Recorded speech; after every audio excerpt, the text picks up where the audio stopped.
नमस्कार दोस्तों, मैं Vijay Tiwari the book society में आपका स्वागत है। जहां हम आज की इस वीडियो के माध्यम से सब्जेक्ट कोड BCOS 185 की श्रृंखला को आगे बढ़ाते हुए आज इसके क्वेश्चन नंबर 5 को आपके साथ डिस्कस करेंगे। इससे पहले 4 क्वेश्चनों की वीडियो ऑलरेडी चैनल पे अपलोड कर दी गई है। आशा है वो चारों के चारों क्वेश्चन आपको अच्छे से समझ में आए होंगे। टोटल इस PDF में 10 क्वेश्चन है और हम इसे 4 भागों में कंप्लीट करेंगे। अगर आपको ये PDF चाहिए तो आप हमारे टेलीग्राम ग्रुप में जुड़ सकते हैं और हमें व्हाट्सएप भी कर सकते हैं। तो चलिए शुरू करते हैं। तो क्वेश्चन आज का हमारा ये है कि स्टार्टअप क्या है। बहुत इंपॉर्टेंट क्वेश्चन है और पेपर में आने की संभावना भी इसकी बहुत ज़्यादा रहती है। आगे क्वेश्चन पूछ रहा है कि भारत में स्टार्टअप के सामने आने वाली प्रमुख चुनौतियों का वर्णन कीजिए। यानी कि स्टार्टअप क्या है, अगर आप भारत में स्टार्टअप लगाते हैं तो आपके सामने कौन कौन से चैलेंजेस आएंगे, क्वेश्चन ये पूछ रहा है। चैप्टर नंबर 10 में ये क्वेश्चन आपको मिल जाएगा। बाकी यहाँ पर प्रॉपर आंसर आपके सामने है ही। तो देखो, अलग अलग लोगों ने स्टार्टअप को अलग अलग तरीके से डिफाइन किया है। कुल मिलाकर स्टार्टअप का मतलब ये है कि आप कोई नया बिजनेस शुरू कर रहे हैं और उसमें पूंजी आपके पास कम है। इस चीज़ को हमें लिखना कैसे है वो सुनो। तो एक व्यक्ति है जिनका नाम है रीस, ठीक है, इकोनॉमिक्स्ट हैं ये। तो ये रीस के अनुसार स्टार्टअप एक मानव संस्था है, यानी कि ह्यूमन ऑर्गेनाइजेशन है, जिसे अत्यधिक अनिश्चितता की स्थितियों के तहत एक नया प्रोडक्ट या सेवा देने के लिए डिज़ाइन किया गया है। यानी कि आपने कोई एक नया बिजनेस शुरू किया है जिसमें आप कोई नया प्रोडक्ट बना रहे हो या नई सर्विसेज प्रोवाइड कर रहे हो और आपके सामने जो परिस्थितियां हैं वो अनिश्चित हैं, पता नहीं है आपको आप सक्सेसफुल होंगे या नहीं होंगे। तो यानी कि व्यवसाय की जो स्टार्टिंग अवस्था है उसे हम स्टार्टअप कह सकते हैं, बट ये ध्यान रहे इसमें पूंजी निवेश कम होता है। भारत में अगर हम स्टार्टअप की बात करें तो स्टार्टअप इंडिया एक प्रोग्राम चलाया गया था, उसके तहत भारत सरकार स्टार्टअप को बढ़ावा दे रही है। और इसके लिए भारत सरकार ने ये कहा है कि भाई हम स्टार्टअप उसे मानेंगे यदि वो ये वाली कंडीशन फुलफिल करते हों।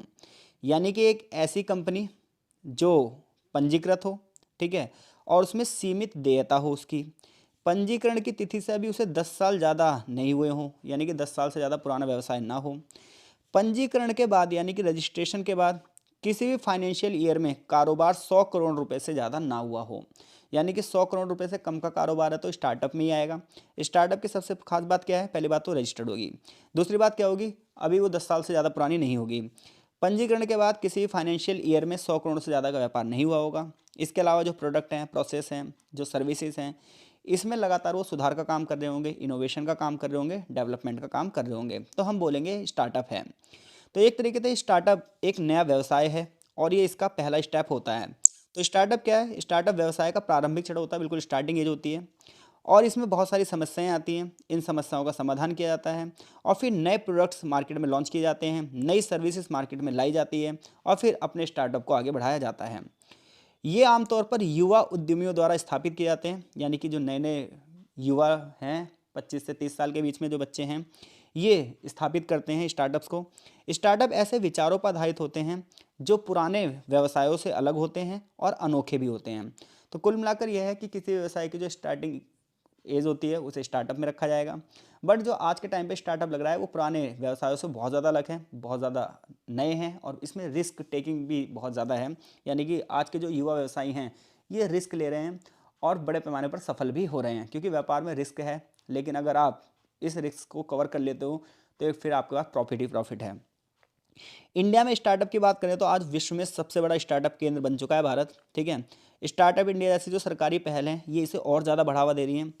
भारत में स्टार्टअप मुख्य रूप से प्रौद्योगिकी यानी कि टेक्नोलॉजी से रिलेटेड बहुत सारी कंपनियां काम कर रही हैं, एजुकेशन से रिलेटेड काम कर रही हैं, ई कॉमर्स से रिलेटेड काम कर रही हैं, ठीक है, स्वास्थ्य सेवाओं और एआई जैसे क्षेत्रों में काम कर रही हैं। लेकिन भारत में इतने सारे स्टार्टअप लग रहे हैं, उतने ही स्टार्टअप बंद भी हो रहे हैं। तो ऐसे में स्टार्टअप के सामने आने वाले चैलेंजेस क्या हैं, क्वेश्चन हमसे ये पूछ रहा है। तो देखो, स्टार्टअप के आगे सबसे पहला जो चैलेंज है वो है लैक ऑफ फंडिंग, यानी कि पैसे की कमी है। ज़्यादातर जो स्टार्टअप है वो धन की कमी का सामना करते हैं, खासतौर पर जब वो स्टार्टिंग में होते हैं। इन्वेस्टर्स उन्हें इन्वेस्ट नहीं करते हैं, बैंक से लोन नहीं मिल पाता है, ठीक है, क्योंकि जब तक इन्वेस्टर्स का हम विश्वास नहीं जीतेंगे जब तक कोई हमारी कंपनी में शेयर क्यों लगाएगा। तो स्टार्टअप के सामने जो पहली समस्या है वो है फाइनेंशियल प्रॉब्लम है, वित्तीय संसाधन की कमी है।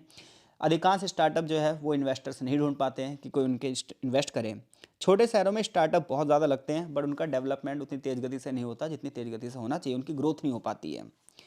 इसके अलावा हमारे देश में जो सरकारी नीतियाँ हैं ये भी बड़ी कॉम्प्लिकेटेड हैं। अगर आपको एक स्टार्टअप लगाना है तो आपको 10 जगह से साइन करवाने पड़ेंगे। पहले रजिस्ट्रेशन करवाओ, टैक्स है, लाइसेंस का प्रोसेस है, ये बहुत सारी चीज़ें हैं, समय लेने वाली बातें हैं। अप्रोच होगी आपके तो होगा, नहीं तो हर जगह घूस देते रहो। तो स्टार्टअप लगाने से पहले ही एक बहुत बड़ा स्टार्टअप का पैसा उसमें लगा दे रहे हो आप घूस देने में। तो सरकारी नीतियाँ बड़ी कॉम्प्लिकेटेड हैं। जीएसटी जैसे जो कानून है, इसके लिए उसकी जो जटिलता है उसे समझना बड़ा मुश्किल हो जाता है। श्रम कानूनों को अच्छे से समझना पड़ता है, नहीं तो आपके ऊपर केस लगा दिए जाएंगे। ये बड़ी समस्या है स्टार्टअप की। उसके बाद कंपटीशन बहुत ज़्यादा है। क्या है कि मार्केट में पहले से ही बड़े प्लेयर बैठे हुए हैं, यानी कि ऐसे व्यक्ति बैठे हैं जिनको पीढ़ी दर पीढ़ी व्यवसाय का अनुभव है। अब ऐसे में जो नई नई कंपनियां लग रही हैं, ये कंपटीशन कैसे पैदा करें। आज आप देखो फ्लिपकार्ट और अमेजन जैसी बड़ी कंपनियों के सामने अगर कोई आप नया ई कॉमर्स प्लेटफॉर्म खोल रहे हो तो टिक पाना बड़ा मुश्किल है। क्यों? क्योंकि वो जितने ऑफर दे देंगे हम दे ही नहीं पाएंगे। तो ऐसे में जो ये बड़ी मछलियाँ बैठी हैं तालाब में ना, ये छोटी मछलियों को आगे बढ़ने नहीं दे रही। ये बड़ा समस्या है, हाई कॉम्पिटिशन है। इसके अलावा लैक ऑफ टेक्निकल एक्सपर्टाइज, तकनीकी विशेषज्ञता की कमी है। अगर आप स्टार्टअप लगा रहे हो तो आपके पास डाटा एनालिटिक्स होने चाहिए, कृत्रिम बुद्धिमत्ता होनी चाहिए, मशीन लर्निंग जैसी नई नई टेक्नोलॉजी होनी चाहिए। लेकिन छोटी छोटी कंपनियों के पास ये नहीं होती, क्योंकि इसमें इन्वेस्टमेंट ज़्यादा आती है, जिसकी वजह से पीछे रह जाती है। इसके अलावा प्रतिभा की उपलब्धता, सही प्रतिभा को ढूंढना, लंबे समय तक बनाए रखना बड़ी चुनौती है। लोग बाग आते हैं, थोड़ा दिन काम करते हैं, फिर सैलरी बढ़ानी उनकी। तो अनुभवी लोग अक्सर बड़े व्यवसायों का हिस्सा बनना पसंद करते हैं, यानी कि जितने भी एक्सपीरियंस बंदे हैं वो बड़ी कंपनी में जाना चाहते हैं, छोटी कंपनी में कोई काम ही नहीं करना चाहता। तो यहाँ पे बड़ी समस्या हो जाती है। स्टार्टअप के सामने अगली समस्या है मार्केटिंग की। बड़े बाजारों में स्टार्टअप का नाम स्थापित करना बड़ा कठिन होता है। हम खुद ही कोई सामान लेना चाहेंगे तो जिस कंपनी का नाम हमने सुना नहीं है, हम उसका सामान नहीं लेंगे। तो ऐसे में वो बेचारी स्टार्टअप जो छोटी कंपनी चाहे बढ़िया प्रोडक्ट बेच रही हो, लेकिन उसको मार्केट ही नहीं मिल पाएगी। इसके अलावा इंफ्रास्ट्रक्चर की कमी, उचित कार्यस्थल स्टार्टअप को नहीं मिल पाते हैं, क्योंकि एक बढ़िया जगह के लिए ज़्यादा पैसा चाहिए। तो छोटे शहरों में उच्च गुणवत्ता वाले इंफ्रास्ट्रक्चर बहुत कम होते हैं, क्योंकि जगह ही नहीं होती इतनी। और इसके अलावा मार्केट जो है वो बड़ा अनिश्चित है, कब डिमांड में परिवर्तन हो जाएगा, ये स्टार्टअप के लिए बड़ी चुनौती है। जैसे कोविड-19 के दौरान बहुत सारे स्टार्टअप बंद हो गए थे। तो निष्कर्ष ये निकलता है कि भारत में स्टार्टअप के लिए संभावनाएं तो बहुत हैं, लेकिन समस्याएं भी बहुत है। ऐसे में बहुत सोच समझ के चीज़ें करनी चाहिए, पहले से ही मार्केट को समझ लेना चाहिए, तब स्टार्टअप के बारे में सोचना चाहिए। तो स्टार्टअप से रिलेटेड अगर क्वेश्चन आया तो मैं आशा करता हूँ कि आप इस क्वेश्चन को कर दोगे। कमेंट बॉक्स में अपने विचार जरूर रखें, ठीक है, ताकि हमें पता चल पाए कि हमारी बातें आप तक कहाँ तक पहुँच पा रही हैं। इसके अलावा अगर चीज़ें आपको कम समझ में आ रही हैं तो मैं इसे और ज़्यादा डीप समझा सकता हूँ, लेकिन एग्ज़ाम टाइम है तो हमें शॉर्ट समरी में ही चीज़ें करनी पड़ेगी, ताकि ज़्यादा से ज़्यादा चीज़ें आप तक पहुँच सके। तो क्वेश्चन नंबर जो हमारा 6 है, वो क्वेश्चन ये है कि अगर हमें एक व्यवसाय को शुरू करना है तो उसके लिए हमें फाइनेंशियल सोर्स कहाँ कहाँ से मिलेंगे। यानी कि व्यावसायिक उपक्रम को आरंभ करने में विभिन्न वित्त स्रोतों का वर्णन कीजिए। और जब हम कोई सोर्स तैयार कर रहे हैं तो उसको चुनने में क्या क्या चीज़ें प्रभावित करेंगी। बहुत बढ़िया क्वेश्चन है, बहुत ही बढ़िया क्वेश्चन है ये, ठीक है। और कई कई बार आता है कि भाई अगर हमें एक बिजनेस शुरू करना है तो उसके लिए हम फाइनेंस की व्यवस्था कहाँ से करेंगे, वित्तीय व्यवस्था कहाँ से शुरू करेंगे। तो देखो, जब आप व्यवसाय शुरू कर रहे हैं, उसे सफलतापूर्वक आगे बढ़ाना चाहते हैं, तो एक बड़ी पूंजी की ज़रूरत होती है। पूंजी जुटाने के लिए अलग अलग सोर्सेस होते हैं, जिनका चयन आवश्यकता के हिसाब से किया जाता है। कुछ इंटरनल सोर्सेस होते हैं और कुछ एक्सटर्नल सोर्सेस होते हैं। इंटरनल सोर्सेज जो आंतरिक स्रोत होते हैं वो ये होते हैं कि हमने खुद अपनी सेविंग कितनी कर रखी है, या हमने अपनी एसेट कितनी बेची है, उसके बाद जो पैसा हमारे पास इकट्ठा हुआ उससे हम व्यवसाय शुरू कर सकते हैं। छोटे व्यवसायी जो हैं या स्टार्टअप जो लगाते हैं, वो ज़्यादातर लोग इसी तरीके से अपना व्यापार शुरू करते हैं। या तो उनके पास अच्छी खासी सेविंग होती है, या फिर वो क्या करते हैं, अपनी एसेट बेचते हैं, कुछ संपत्तियां बेचते हैं, उससे पैसा लाते हैं और स्टार्टअप में लगाते हैं। फॉर एग्जांपल, आपको एक छोटा सा रेस्टोरेंट शुरू करना है, आप इस तरीके से कर सकते हैं। तो कोई भी आप कंपनी लगा रहे हैं, उसके लिए आप वित्त स्रोत दो तरीके के होते हैं, एक इंटरनल और एक एक्सटर्नल। इंटरनल जो है उनमें सबसे पहला ये है कि आपने खुद अपनी फंडिंग कितनी करी है, ठीक है, अपनी सेविंग कितनी करी है, एसेट बेच रहे हो या किस तरीके से बिजनेस शुरू कर रहे हो। दूसरा स्रोत ये है कि आपने परिवार या मित्र से पैसा ले लिया, ठीक है, ब्याज ब्याज पे तत्काल में धन इकट्ठा कर लिया, ये है। तो इंटरनेट सोर्सेज दो तरीके के, एक आपकी सेविंग है और एक आपने मित्र वित्र दोस्तों दोस्तों से या फिर रिश्तेदारों से पैसा मांग लिया। इसके बाद है एक्सटर्नल सोर्सेज, बाहरी स्रोत। इसमें क्या होता है, ऋण लिया जाता है, कर्जा लिया जाता है, ठीक है। जैसे सबसे पहला है बैंक ऋण, कौन, बैंक से आपने कर्जा लिया, तो व्यापार के लिए बैंकों से आप कर्जा प्राप्त कर रहे हो, ठीक है। ये मध्यम और बड़े व्यवसाय के लिए बिल्कुल ठीक है। फॉर एग्जाम्पल, आप मैन्युफैक्चरिंग स्थापित कर रहे हो, बैंक से लोन लेना चाह रहे हो तो लो, लेकिन छोटे मोटे व्यापार के लिए बैंक से लोन लेना ठीक नहीं है। तो हम ये बात कर रहे हैं कि अगर हमें व्यवसाय करना है तो किस तरीके के हमें ऋण मिल सकते हैं, कहाँ से हम फाइनेंस की व्यवस्था करेंगे। तो पहला इंटरनल सोर्स कि हमारे पास खुद की सेविंग है, खुद की एसेट है जिसे बेच के हमने पैसा लाया है। दूसरा, हमने मित्र और रिश्तेदारों से लिया, ये इंटरनल सोर्स है। एक्सटर्नल में सबसे पहले बैंक आएगा, ठीक है। अगर हमें कोई बड़ा इंडस्ट्री लगानी है, मध्यम आकार की इंडस्ट्री लगानी है, एमएसएमई लगानी है, तो हमें बैंक से लोन लेना चाहिए। फिर है एनबीएफसीज, जैसे कि सिडबी और नाबार्ड जैसी संस्थाएं हैं। ये नॉन बैंकिंग संस्थाएं हैं, लेकिन छोटे छोटे व्यवसायों के लिए कर्जा प्रदान करती हैं और ये ठीक भी हैं। इसके लिए सरकार कई बार योजना चलाती है, जैसे इसमें पीएम मुद्रा योजना चल रही है, स्टार्टअप इंडिया जैसी योजनाएं चल रही हैं। ये कम ब्याज पर लोगों को सहायता देती हैं। कुछ पैसा संस्थानों से मिलता है, निजी वित्त संस्थान होते हैं, सहकारी समितियां होती हैं, ठीक है, यहाँ से फंड मिल जाता है। एक होता है इक्विटी फाइनेंसिंग। इक्विटी फाइनेंसिंग में क्या होता है, आपको निजी निवेश करना पड़ता है, सीधे इक्विटी के रूप में धनराशि आपको मिल जाती है। एक होते हैं एंजल इन्वेस्टर्स। ये ऐसे निवेशक होते हैं जो स्टार्टअप में इन्वेस्ट करते हैं और कंपनियों को शुरुआती पूंजी प्रदान करते हैं। तो कुछ बड़े बड़े इन्वेस्टर्स ऐसे होते हैं जिन्हें लगता है कि ये कंपनी आगे चल जाएगी, उन्हें कंपनी का ढांचा समझ में आता है, तो वहाँ पर इन्वेस्ट कर देते हैं, ठीक है। तो ऐसे इन्वेस्टर्स को एंजल इन्वेस्टर्स कहा जाता है। इसके अलावा venture capital. Venture capital fund का इस्तेमाल हमेशा बड़े स्टार्टअप को समर्थन देने के लिए किया जाता है। इनिशियल पब्लिक ऑफरिंग, कंपनियां अपने स्टॉक्स पब्लिक को ऑफर करती हैं, लोग वहां पर पैसा लगाते हैं शेयरों में, ठीक है, और बड़े बड़े जो व्यवसाय हैं उसी में ये सब चीज़ होती हैं, आईपीओ। एक होता है बूट स्ट्रैपिंग। ये प्रक्रिया उद्यमी की बचत, खुद की आमदनी और धीरे धीरे व्यवसाय को मजबूत करने पर आधारित होती है। ये बाहर की किसी फंडिंग पर डिपेंड नहीं रहते। अब ऐसे में हमें वित्त का स्रोत करना है कि बैंक से पैसा लेना है या सिडबी से पैसा लेना है या शेयर जुटाने, इसके लिए कुछ चीज़ें प्रभावित करती हैं। सबसे पहली चीज़ ये है कि हमारे व्यवसाय का आकार क्या है। अगर हमारा व्यवसाय छोटे आकार का है तो हमें इंटरनल सोर्स यानी खुद अपने परिवार रिश्तेदारों से ही पैसा इकट्ठा करना चाहिए, ठीक है। और दूसरी बात यह है कि फिर हमें ये भी देखना है कि कर्जा छोटे समय के लिए लेना है, लंबे समय के लिए लेना है। मान लो छोटे समय के बैंक से ले लो, फिर ओवरड्राफ्ट, ये ज़्यादा बेहतर होते हैं। लंबे समय के लिए अगर पैसा लेना है तो इक्विटी फंडिंग ज़्यादा अच्छी है। हमें कॉस्टिंग भी ध्यान में रखनी होती है, कहाँ पे सबसे ज़्यादा ब्याज, कहाँ ज़्यादा लग रहा है, कहाँ कम लग रहा है, इस चीज़ को भी ध्यान रखना पड़ता है। इसके अलावा रिस्क कवर कितना है ये भी ध्यान रखना पड़ता है, ठीक है। और ऑनरशिप का कंट्रोल, अगर हमें अपना पूर्ण नियंत्रण स्थापित रखना है तो फिर हम सीधी सी बात है स्टॉक मार्केटिंग नहीं करेंगे। और प्रॉफिट हम देखेंगे कि व्यवसाय वर्तमान में कितना प्रॉफिट है, भविष्य में कितना प्रॉफिट हो सकता है, कितनी इनकम जनरेट कर सकते हैं, तभी तो उस हिसाब से हम लोन भरेंगे। तो ये सारी चीज़ों का ध्यान रखते हुए हमें क्या होता है, वित्त लेना पड़ता है, ठीक है। ये भी देखना पड़ता है हमारी स्टार्टअप की संभावनाएं कितनी हैं और हमारे पास एसेट कितनी है कि हम बाद में इस ऋण को चुका भी पाएंगे नहीं, टाइमिंग कितनी है और कॉस्टिंग कितनी है। ये सब चीज़ें ध्यान रखनी चाहिए हमें क्या करने के लिए, वित्त को प्राप्त करने के लिए, यानी कि फाइनेंस को इकट्ठा करने के लिए। तो अगर ये क्वेश्चन आया तो बस आपको ये ध्यान रखना है, आपको आंसर ये लिखना है सिर्फ कि आप एक व्यवसाय शुरू कर रहे हो, उसके लिए आप पैसा कहाँ कहाँ से किन किन संस्थाओं से प्राप्त कर सकते हो, ठीक है। और जब आप पैसा प्राप्त करना चाहते हो तो आपको अपने व्यवसाय के हितों को ध्यान में रखते हुए वो कर्जा लेना चाहिए, ठीक है। वो यहाँ पर इस क्वेश्चन में आपको इस तरीके से अगर आप एक बार पढ़ के अपने आप भी बनाकर लिखोगे तो भी आंसर आसानी से हो जाएगा, ठीक है भाई। अगला क्वेश्चन है हमारा क्वेश्चन नंबर 7 कि पारिवारिक व्यवसाय की अवधारणा को उचित उदाहरण से स्पष्ट कीजिए।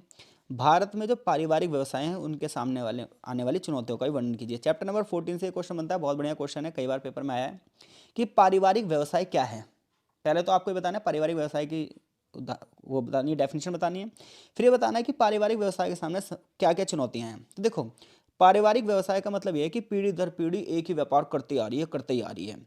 तो पारिवारिक व्यवसाय वह संगठन है जिसमें स्वामित्व और प्रबंधन एक ही परिवार या रिश्तेदारों के समूह में रहता है। यानी कि परिवार में कुछ भाइयों ने मिलकर क्या करा, एक बिजनेस लगाया, ठीक है, और फिर पीढ़ी दर पीढ़ी पूरा मैनेजमेंट वही कर रहे हैं, उन्हीं के पास ओनरशिप है और लगातार वही चीज़ें चल रही हैं। इसमें आमतौर पर परिवार के 2 या इससे ज़्यादा मेंबर भूमिका अदा करते हैं, ठीक है, और कंपनी का दीर्घकालीन लाभ होता है, प्रतिष्ठा होती है, अपना सम्मान होता है। पारिवारिक व्यवसाय केवल आर्थिक गतिविधि नहीं बल्कि परिवार की परंपरा पर भी विश्वास करते हैं, मूल्य, विश्वास और सांस्कृतिक पहचान को भी बढ़ावा देते हैं। तो पारिवारिक व्यवसाय क्या होते हैं, कुल मिलाकर पारिवारिक व्यवसाय ये है कि किसी परिवार के ही 2 लोगों ने मिलकर या 4 लोगों ने मिलकर व्यवसाय शुरू किया और अब पीढ़ी दर पीढ़ी ओनरशिप का कंट्रोल उन्हीं परिवारों के पास है, उनकी ओनरशिप भी उन्हीं के पास है, वो बाहरी लोगों को इसमें ओनरशिप नहीं दे रहे हैं। इन व्यवसायों में निर्णय लेने का जो प्रोसेस है वो परिवार के अनुभव पर आधारित होगा। जो परिवार का सबसे अनुभवी व्यक्ति होगा वही सारे सारे डिसीजन इसमें लेगा। उन्हीं के परिवार की परंपराओं के हिसाब से प्रोडक्ट बनेंगे, उन्हीं की संस्कृति के हिसाब से बाजार को वो अपने कंट्रोल में करने की कोशिश करेंगे और पीढ़ी दर पीढ़ी कौशल का हस्तांतरण करेंगे। आज विश्व की कई बड़ी और सफल कंपनियां ऐसी हैं जो कभी पारिवारिक व्यवसाय के रूप में शुरू हुई थी और लंबे समय तक आज ये ग्रोथ कर रही हैं, आगे बढ़ रही हैं। फॉर एग्जाम्पल, अगर आप टाटा समूह की बात करोगे तो पहले एक पारिवारिक व्यवसाय ही था, कई पीढ़ियों तक इसमें परिवार का ही नेतृत्व रहा। सेम बिरला समूह की भी अगर आप बात करोगे तो वो भी पारिवारिक व्यवसाय का ही उदाहरण है। अंबानी परिवार का रिलायंस समूह जो है धीरू भाई अंबानी द्वारा शुरू किया गया था, बाद में उनके दोनों बेटे मुकेश अंबानी और अनिल अंबानी द्वारा इसे संभाला गया, लेकिन फिर विभाजन हुआ। गोदरेज समूह, वॉलमार्ट भी पारिवारिक व्यवसाय के ही उदाहरण है। भारत में लाखों छोटे किराना स्टोर चलते हैं, मिठाई की दुकानें, हस्तशिल्प, कृषि आधारित उद्योग जो हैं ये भी पारिवारिक उद्योग की श्रेणी में ही आते हैं। अब बात ये आती है कि भारत में पारिवारिक व्यवसायों के सामने आने वाली चुनौतियां क्या हैं। तो देखो भाई, पारिवारिक जो व्यवसाय है उनके सामने सबसे पहली चुनौती है उत्तराधिकार प्रबंधन। जैसे मान लो भाई, दो लोगों ने मिलकर व्यापार शुरू किया। अब जो आने वाली पीढ़ियां हैं उनमें से किसको ऑनरशिप दी जाए, मैटर ये होता है। तो इस वजह से कई बार जो कंपनियां हैं उनमें बंटवारा हो जाता है और फिर उसका नुकसान झेलना पड़ता है कंपनी को। तो सबसे बड़ी समस्या ये है कि अभी तो कंपनी खुल गई है, आने वाले टाइम पे इसकी लीडरशिप किसे दी जाएगी। क्योंकि अगली पीढ़ी में ये भी तो हो सकता है किसी में नेतृत्व क्षमता की कमी हो, किसी बंदे का व्यवसाय में इंटरेस्ट ना हो, किसी व्यक्ति को अगर गलत उत्तराधिकार दे गया तो कंपनी टूट जाती है, बेकार हो जाती है। तो भाई कंपनी तो शुरू हो गई, कंपनी आगे ही बढ़ गई, अब मैटर ये है कि आने वाली पीढ़ी का इंटरेस्ट है नहीं है, वो संभाल पाएगी नहीं संभाल पाएगी, मैटर ये भी करता है। तो उत्तराधिकार का प्रबंधन बहुत खतरनाक चीज़ है कंपनियों में। कंपनियां चल तो जाती हैं लेकिन एक पीढ़ी के बाद अगर दूसरी पीढ़ी नालायक निकल गई तो फिर वो तो बेकार हो गया व्यवसाय। परिवार के भीतर संघर्ष, कई बार क्या होता है, संपत्ति का बंटवारा होता है, लाभ का वितरण होता है, भूमि का निर्धारण, कंपनी के कंट्रोल को लेकर विवाद हो जाते हैं। शुरुआत में तो दो भाइयों ने मिलकर कंपनी खोली, बढ़िया है, लेकिन अब जो उनके बच्चे होंगे अब वो चचेरे भाई हो गए, अब यहाँ दिक्कत हो जाएगी। रिलायंस, बजाज, मोदी समूह जैसी बड़ी बड़ी कंपनियां जो बट गई हैं, तो परिवार के भीतर संघर्ष बड़ी समस्या है। अगली, पेशेवर प्रबंधन की कमी। कई बार पारिवारिक व्यवसाय क्या है, पारंपरिक तरीके से चलते हैं, ये स्पेशलिस्ट लोगों को नहीं रखते, मैनेजमेंट नहीं रखते, अच्छे से आधुनिक तकनीक का इस्तेमाल नहीं करते, जिसकी वजह से ये ना कॉम्पिटिटिव नहीं रह जाते हैं। इसके अलावा इन पे फाइनेंशियल एसेट नहीं होते। परिवार अक्सर सीमित पूंजी पर निर्भर रहता है क्योंकि वो बाहरी इन्वेस्टर्स को इन्वेस्ट ही नहीं करने का मौका नहीं देता, क्योंकि उसे लगता है कि बाहरी इन्वेस्टर्स आ गया तो हमारा कंट्रोल चला जाएगा। जिसकी वजह से क्या है, व्यापार जितने से शुरू होता है उतने पे रहता है, वो आगे नहीं बढ़ पाता। वो कमाते खाते हैं, अच्छा पैसा तो कमाते हैं लेकिन वो आगे नहीं बढ़ा पाते हैं। इसके अलावा आधुनिक बाजार की चुनौतियां, आज ग्लोबलाइजेशन हो रहा है, पूरा विश्व एक दूसरे से व्यापार के जरिए जुड़ रहा है, ई कॉमर्स कंपनियां आ रही हैं, डिजिटलाइकरण हो रहा है, बड़ी कंपनियां से कंपटीशन हो रहा है, जिसकी वजह से पारिवारिक व्यवसाय बहुत दिक्कत में आ गए हैं। अगर समय के साथ ये अपडेट नहीं होते हैं तो बड़ी दिक्कतें हो जाती हैं। औपचारिक संरचना का अभाव, बहुत सारे व्यवसाय ऐसे चल रहे हैं इसमें एचआर सिस्टम ही नहीं है, दस्तावेज नहीं है, बहुत सारी गलतियां, ट्रांसपेरेंसी नहीं है, अच्छे कर्मचारी नहीं है, चीज़ें बस ऐसे चली जा रही हैं। इमोशनल होकर निर्णय लिए जा रहे हैं, ये अगली समस्या है। भाई देखो, बिजनेस अगर आप चला रहे हो तो बिजनेस माइंड के हिसाब से चीज़ें चलनी चाहिए। इमोशनल होकर निर्णय ले रहे हो तो बड़ी दिक्कत होती है। तो इमोशनल होकर पक्षपात कर लेते हैं, यानी किसी के फेवर में चले जाते हैं, ये बड़ी दिक्कत हो जाती है। नई पीढ़ी का माइग्रेशन, जो आधुनिक युवा है कई बार व्यवसाय को छोड़कर नौकरियों की ओर चले जाते हैं, स्टार्टअप अपना एक अलग व्यापार शुरू करना चाहते हैं, विदेशों में जाकर सेटल हो जाते हैं, वो अपनी ज़िंदगी जीने लग जाते हैं। तो ऐसे में आगे नेतृत्व नहीं मिल पाता। कुल मिलाकर निष्कर्ष ये निकलता है कि पारिवारिक व्यवसाय भारतीय अर्थव्यवस्था की रीढ़ माने जाते हैं। भारत की जीडीपी में, भारत के रोजगार में इनका बड़ा योगदान है, लेकिन बड़ी समस्याएं भी हैं इनके सामने। अगर ये इन चुनौतियों का सामना कर लेंगे तो देश के आर्थिक विकास में एक महत्वपूर्ण भूमिका निभाएंगे। तो अगर इनमें से कोई भी क्वेश्चन आया तो मैं आशा करता हूँ कि आप इन सभी क्वेश्चनों के आंसर देने में सक्षम हैं। 8वां, 9वां और 10वां क्वेश्चन हम इस वीडियो के भाग 2 में चर्चा करेंगे, जहां हमारा क्वेश्चन होगा बहुत इंपॉर्टेंट, एमएसएमईज क्या हैं, इनके विकास में सरकार की भूमिका क्या है। तो मिलते हैं आपसे नेक्स्ट पार्ट में, तब तक के लिए आपका बहुत बहुत धन्यवाद।